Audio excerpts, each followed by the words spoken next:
Welcome to the pod, taking up a sunrise on this Tuesday morning, the 17th of February.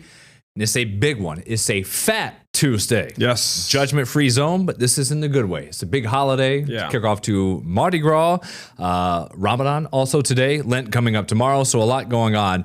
A quick note about our podcast. I got a text from a friend, Josh, who listens all the time. Yeah. I don't know if primarily it's through the Rochester First streaming app, which some of you might have, or at rochesterfirst.com, the live link up at the top. Sure. He texted me mid-show yesterday, and as you were talking, telling some story, I was glancing down, so sorry about that. And he was like, is it just on the app, or is it also on the website? And I'm like, it's the website too. Yeah. Usually at the Should top, be if you're just scrolling right around, everywhere. Yeah. something says live now. And that's during our shows, Yeah. noon, afternoon, the Weather Plus stuff at night, Adams, whenever we've got something live going on. So if you've only seen us on the app, you can do it at work, on the go, right there with that link. So a lot of different ways to watch, making it easier. For the longest time, people would always like, I can't get you when I go to Florida in the winter. Yes. You know, and I want to tune into News 8. I want to stay locked into Rochester news and stuff. And now we have that capability, which is nice. Everybody's got a smart TV, so you just download the app on your television, and you can literally watch the broadcast at 5 p.m. if you want, or watch us in the morning at 5 a.m. It was nice having that, rolling it out now for almost a year of having it back. May have taken a bit too long, but to have those linked, because I do hear from a lot of people who go to Florida and they're like, they would pick up someone else's stream. But I was like, now you can get us. So, and then this on top of the news, you know, you get the broadcast and you get stuff like this. yeah, you just scroll through. I set it up on my dad's TV as well when I went down and saw him, pulled it up, and he was like, whoa, who's that guy? And I was like, yeah, that's middle son right there. Have that. Nice. Lots to cover here this morning. I want to start with chicken. Yeah, Was my this dinner last night? Dinner last night came out very nicely. I used to make whole chickens all the time. Kind of got away from it as of recently. So finally decided to tackle it yesterday. So I bought the chicken on Saturday morning on my usual grocery trip run. Go pretty much every Saturday. Sunday afternoon, spatchcocked the chicken. Okay. Cut it down the spine, split it open. Then I put it in a gallon of water in a bowl with probably quarter to a half a cup of salt, and then some peppercorns, Italian seasoning, garlic, onion, and then kind of mix that around, and then had that sit in water overnight, and then into Monday afternoon. Stick your hand in, separate the skin from the chicken breast. Then I took some butter, melted the butter, and then I didn't add any salt to it because it's already salted. You dry off the chicken, put the chicken in the fridge, untouched, just on a rack for like 2 or 3 hours in the afternoon. And then I covered it in butter and seasonings, put it in the oven, and it came out amazing. Some of the best chicken that I've ever cooked. Is there a title for this chicken, for this dish? Lemon butter chicken, I would probably call it. Yeah. I put some lemon rind on there in the butter seasoning, so it had like a little lemony taste to it. Lemon herb, it was just so good. And I kind of I didn't look up the recipe. I kind of just like ChatGPT'd my way through the recipe and getting some advice online. And it came out amazing. You bring up ChatGPT.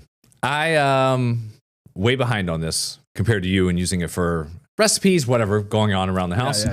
I know there's some risk, and it's a whole other conversation we want to get into about what the future is going to be for jobs and everything like that. Yeah. But I've started using it a bit more because I had some pain in my foot recently, and I was worried, with running and trying to get ready for races later this year, it could be stress fracture.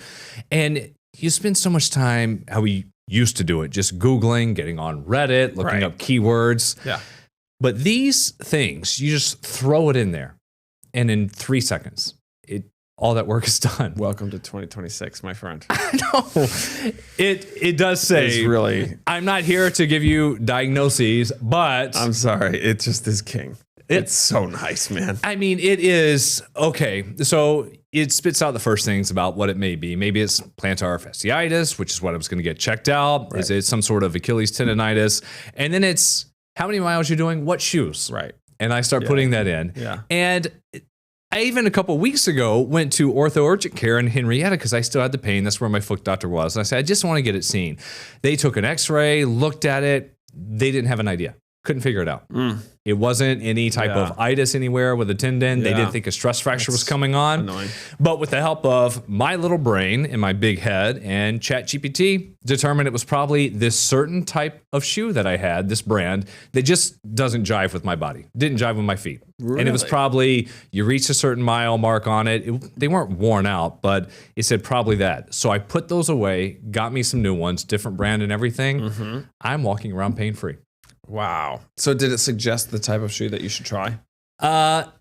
Through my conversation about 10 minutes, a couple prompts down, it did ask, I said, well, these are the ones I'm thinking about going to. And it was like, these are pretty good. Here's some other options. It's incredible. Yeah, it's amazing. So for me, I will be like, how long should I brine the chicken for? Should I add salt to the seasoning on top of it, even though I already added brine to it? How long should I cook it? What temperature should I do it at? Should I put the vegetables underneath the chicken? Should I parboil the vegetables before I cook the chicken? Like, these are just simple questions that I could fudge through in my brain. Like, I could try to answer all those and I could probably do that. But why not just like throw it in the prompt and just see like, hey, like, am I doing this the right way? You know, it's like so simple and so easy that it's like, why wouldn't I? You know what I mean? It's like literally asking your like nona, like your old Italian grandmother, like, how would you do this?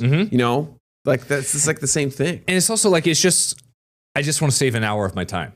You know, like we could do this. I could do the recipes, whatever, my phone, go onto different sites, YouTube videos. Of shoe reviews, whatever it may be, cooking recipes, but it just saves the time. And sometimes I'll do that. I will literally ask it, like, send me a link to a video of how do I spatchcock this bird? And it'll be like, okay, here's the video. And then I will go and then watch the video, so.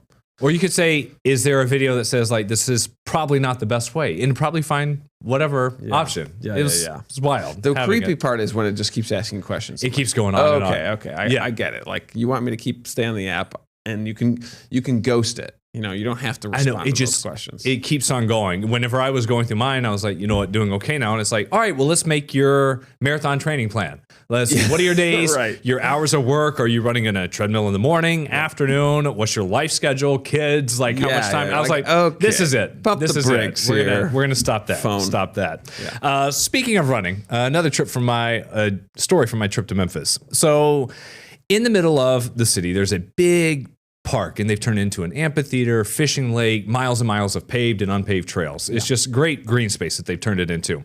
It's fine. One of my favorite places to run. So I said, Saturday, I'm going to get up and go. And I show up to this park, and it was like cloudy and 50, but it was packed. It looked like hundreds of people there on a Saturday morning. Wow. And I was like, this is a massive, massive park. And I was like, great to see. Everyone's out. Great community. And a lot of people looked like they were in running gear. And so I parked out on one of the back parking lots near a trailhead, and I took off running. And I get a couple miles in, then I come across some orange cones. Yeah. Just lining this way.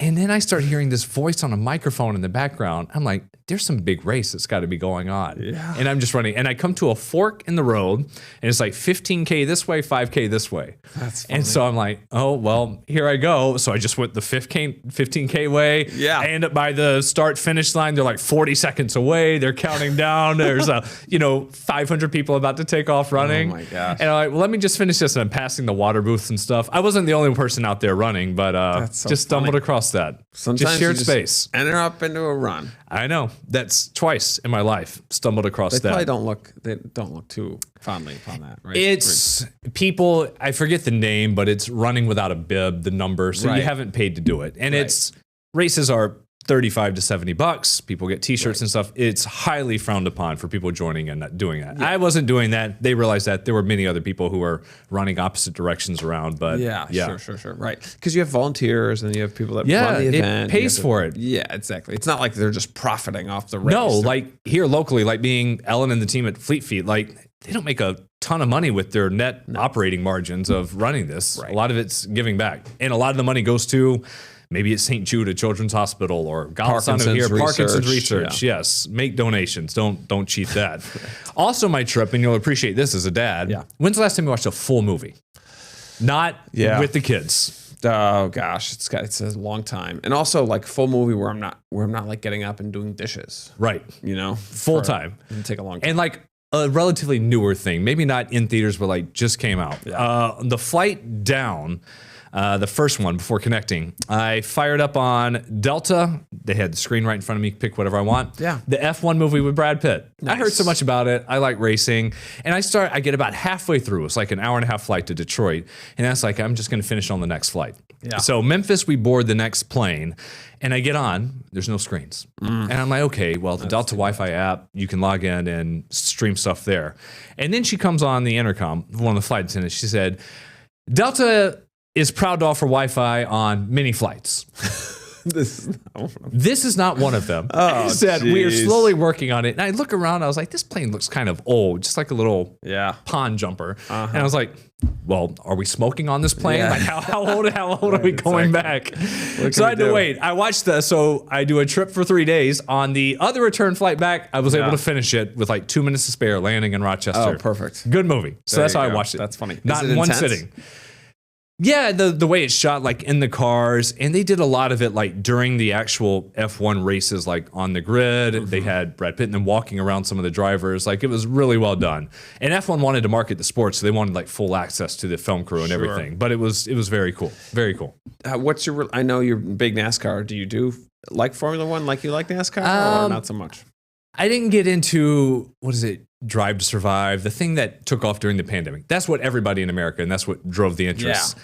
Rory, our boss here, is like one of the biggest F1 fans I know. Oh, really? Yeah.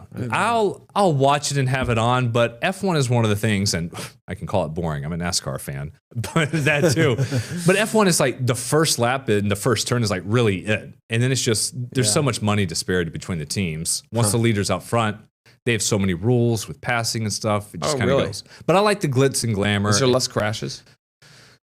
They don't bump as much. They don't touch because then it's the steward will throw a flag on you or a penalty or really? something like that. But it's, all the champagne, they're in Monaco, places like that. It's hard to get a high live race because it's probably different. always like times. 9 a.m. on a Sunday. They'll have that. The live aspect of Yeah.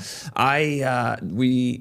I saw this, I don't know, somewhere where you take a laundry basket and you put it on your lap and you put your kid in the laundry basket and have you done this before? I've done it like a roller coaster. I did it. I just did it with driving, I like either driving. NASCAR or like an off-road race, and it's pretty fun. We'll pull up like roller coaster ride on YouTube and put the kids on the lap and then like just lean with it and do that. Right. That's fun. With That's the fun. 65-inch in the basement, it's and you get them pretty close. It really Feels like the real thing. Kind of bump your legs. And it's right there. Just a free stream. It's pretty on fun. that.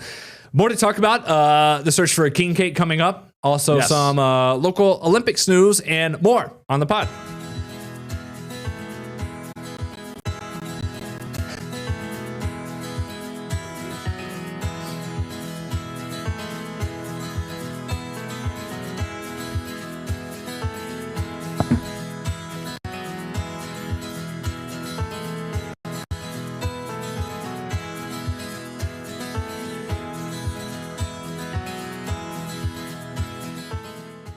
Back here on the pod, so we spent a lot of time talking about AI and Chat GPT, and a lot of that stemmed from, I used it recently, and a lot of people saw this. It's a viral post from some guy who works in AI, a higher up, saying like, not doomsday scenarios, but close to it for a lot of jobs the next 1 to 5 years. Yeah. And then I saw a lot of people countering it, and they're like, do you think lawmakers are just going to allow it for the states to lose 60 million jobs in half a decade? Right. And it's like, they'll put limits. We'll see. We We'll see. haven't really seen that yet. There's been Not yet. There's been cuts to jobs and things like that, but it's been kind of like the typical cuts you would normally see here and there. Like just keep looking at the numbers, and we haven't seen the numbers change yet. There's been all these predictions, but knock on wood, none of the predictions have come true yet so far. So One for way- what it's worth, I mean, like a lot of these changes all happen in the industry. The tractor was invented when 90% of us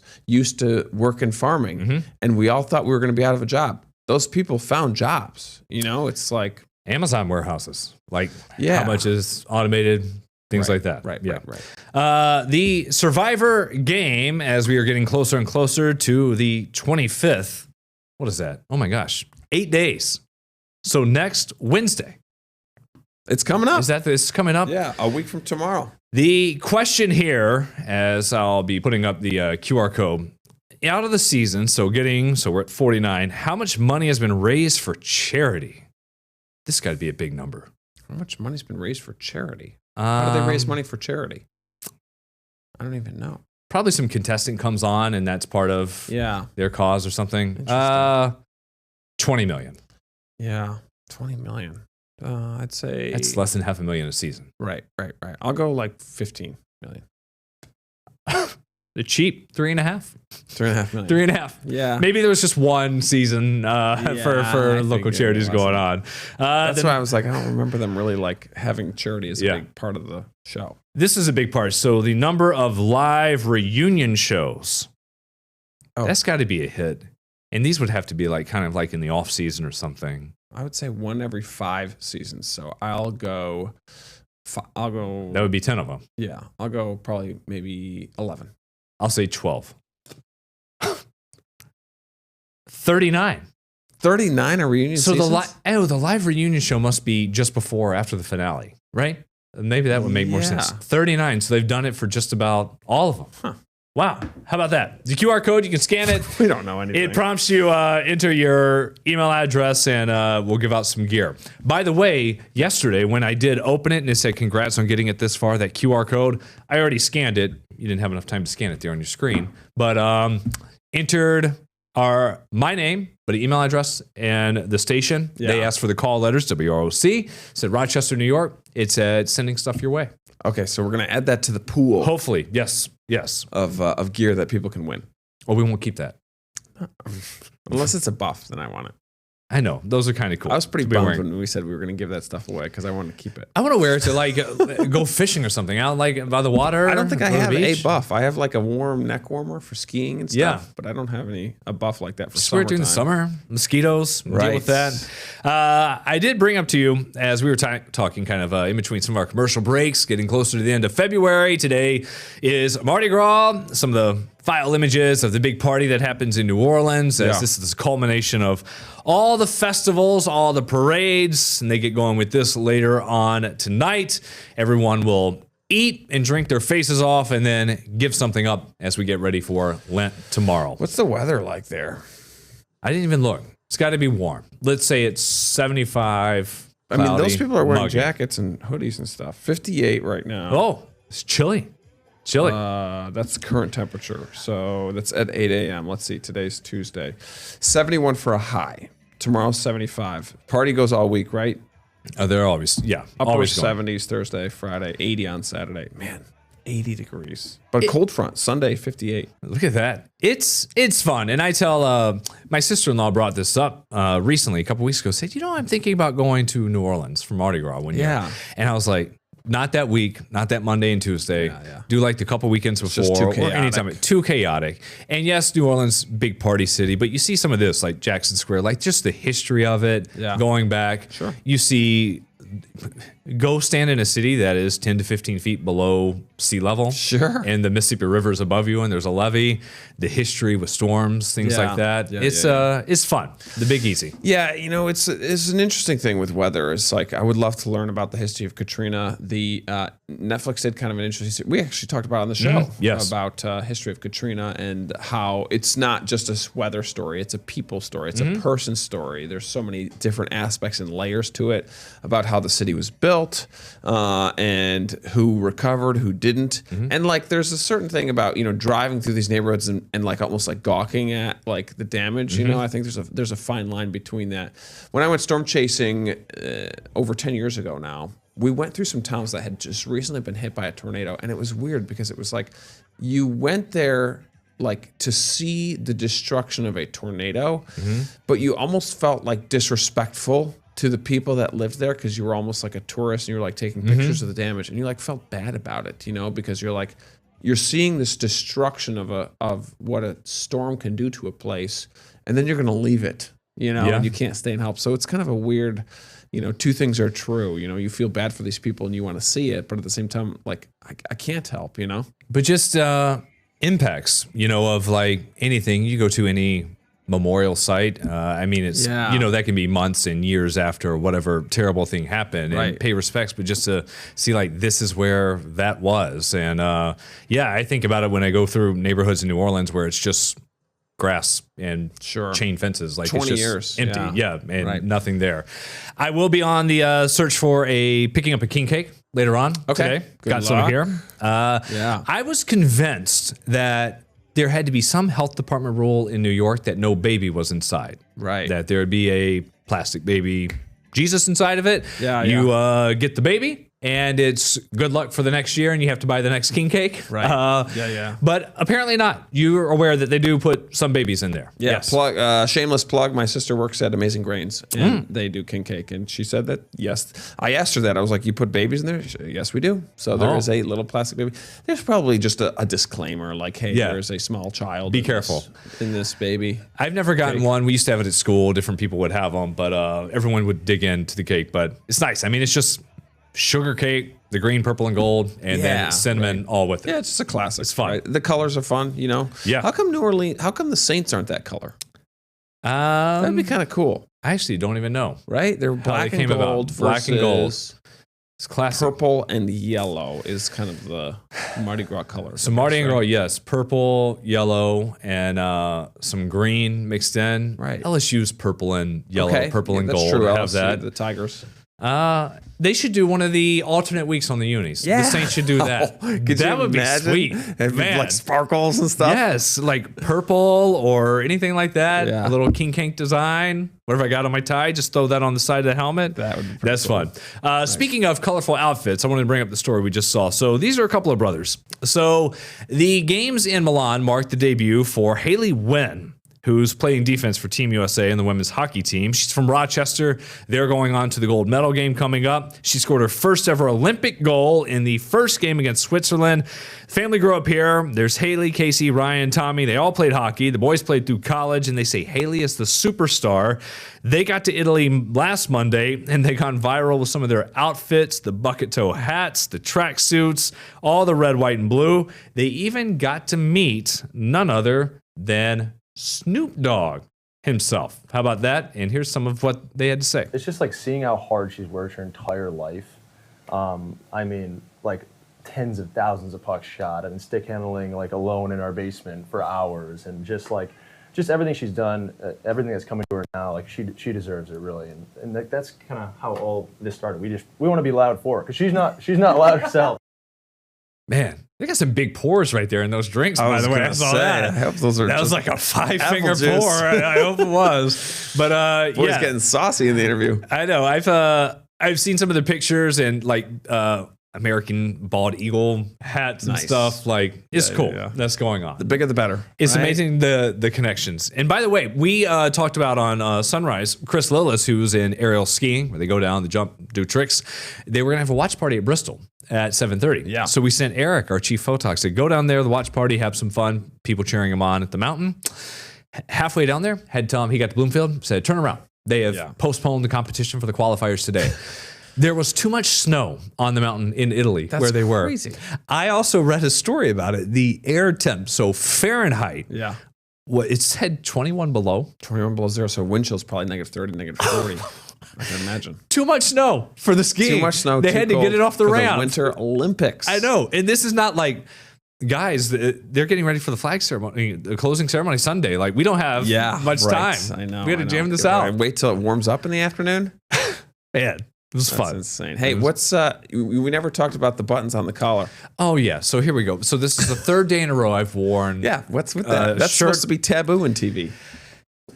Yes. So whenever we get into this, we come out of college, we're always buying cheap stuff, don't know what to wear. You're just looking at whatever shop in the mall. Yeah. And you buy button-down shirts, then you realize, hey, some of the older people on network, everything's just a point. Like it's nicer, proper, Got whatever. rid of the buttons. Yeah. Yeah. So I always did that. And then I always felt like kind of like shame, like if I wore the button, I was like, oh, this is someone's cheap. But then I started reading some like that this was classical, like this was invented, I think Brooks Brothers made it a big hit in the US way back when. Okay. Not wearing that type of shirt, but that it can still carry some preppy class to it. You're pulling it off. I tried to. There you go. The thing with this one is that I have to iron them so much, these collars. The other ones, you put the stay in there, a little piece of metal. It's got the little dinger thing. You know what? As long as it is buttoned, because I've seen some people wear them and they're unbuttoned, and that really is. You can't do that. No. It's true. You I've can't. run out though. I've got 3 of them. I've run them 3 days in a row. Nice. So now I got to change it. You ever see where there's like the long pin that goes in Oh yeah, between? in between. That Like this. like Eddie Murphy would wear, Yeah. or something like that. That is a look right there. That's- It pushes it up. It feels like really rich people wear that. I can't pull it off. It's not too much. Maybe Nate Burleson. We'll have to talk about cufflinks one day. Cufflinks are fun. It's another one. Maybe tomorrow. Adam Chodak. Gotta Adam get him Chodak. in here to talk about his I've links. got a couple here, not like him. That'll be tomorrow. Get the Rochester First streaming app today for everything you love from News 8 On Demand. Plus exclusive shows you won't see anywhere else. Search ROC and download for free on Roku, Amazon Fire, and Apple TV.